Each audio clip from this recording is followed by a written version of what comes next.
My name is Van Gato with the CUCougars.com, and this is your Cougar Press Pass. Baseball faced against three NAC opponents this week. Before the conference matchups, Gary Maynard was Ames NAC Position Player of the Week. Losing both games to IIT on Wednesday, Michael Kasich led in Game 1 after going 2 for 3 with 1 RBI. Wyatt McLaughlin pitched 7 full innings while picking up a season high of 6 strikeouts. In Game 2, Tyler Dorsch and Tyler Crater went 1 for 3 with an RBI each.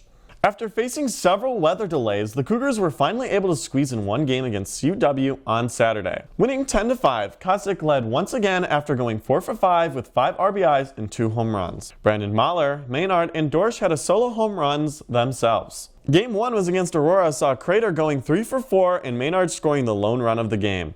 Despite having hot bats in the second game, they came up short and lost 15-9. Dorsch had 3 RBIs along with a home run and Crater had 2 RBIs. Tuesday night they head to North Central at 6, then go to Benedictine before hosting Rockford on Sunday. Weekend games are doubleheaders with the start times of 12 and 3. Softball went 2 and 3 on the week as they faced off against Alverno, CUW, and Aurora. In the 8-0 win against the Inferno, home runs were scored by Becky Peroni, Arissa Santos, and Nikita Robbins.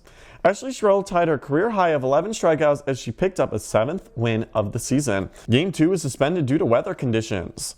As they lost both games against CUW on Friday, Haley Howard was the only player to record a hit in Game 1, and Gina Westfall would be the only Cougar to cross the plate in Game 2. First time since 2018, softball beat Aurora in a 14-1 fashion Sunday afternoon. Bella Archuleta went 3 for 3 with 2 RBIs. Home runs were hit by Howard, Santos, and Westfall, with Howard's being 3 runs and Westfall being her first of the season. Losing 12-9 in Game 2, Peroni went 3 for 4, having 2 doubles, 2 RBIs, and 2 runs. Saturday they'll host Benedictine for Senior Day before heading to Rockford on Sunday.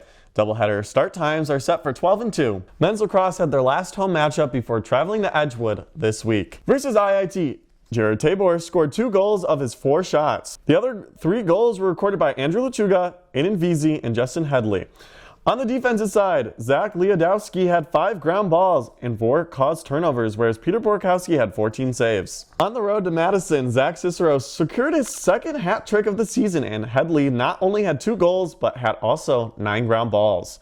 Borkowski had another big day in the net where he had recorded 20 saves. They finish off the season on Wednesday at Aurora at 5 p.m. Winds Lacrosse beat IIT 20-9 before taking on Edgewood. Riley Orstein had a season high of 6 goals alongside 3 assists to total 9 points on the day. Other hat tricks were recorded by Bran Vito, Jessica Parker, and Kelly Piotrowski. Kate Johnson and Nina Nays each had 2 goals. The hat tricks continued on Saturday where Ornstein and Piotrowski would each pick up another set. Parker had 2 goals and Vito had 1 along with 2 assists, and McGee totaled 10 saves. They wrap up regular season this week at home against Aurora on Tuesday at 2. And then Saturday versus Wisconsin Eau Claire at 2. Several track and field athletes had top performance as they competed at ONU and Georgia Tech Invitational.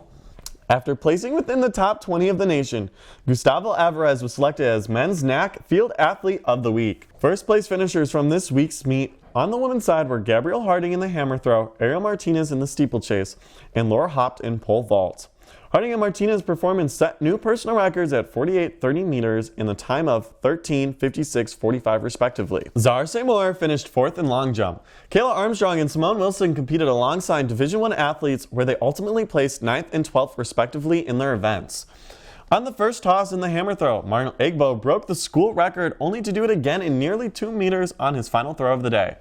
He finished 2nd place with a distance of 47.31 meters. Other top finishes were recorded by Avery Jones, who finished 8th in long jump, Vincent Scarnetto in the 400 meter, who finished 9th, Matthew Cardwell, who also competed in the 400 meter, finishing 10th, and Austin Knight, who picked up 9th place in the 200 meter. Scarnetto's time of 54.28 is a new personal record. The team will split again this week as some of them will head to North Florida while others will head to Elmhurst Twilight Invitational. Andrew Palmer was hired as the new women's volleyball coach. Men's tennis heads to MSOE as they compete in the first round in the NAC tournament. Coverage for all sports can be found at CUCougars.com/coverage. My name is Van Gato and this is your Cougar Press Pass.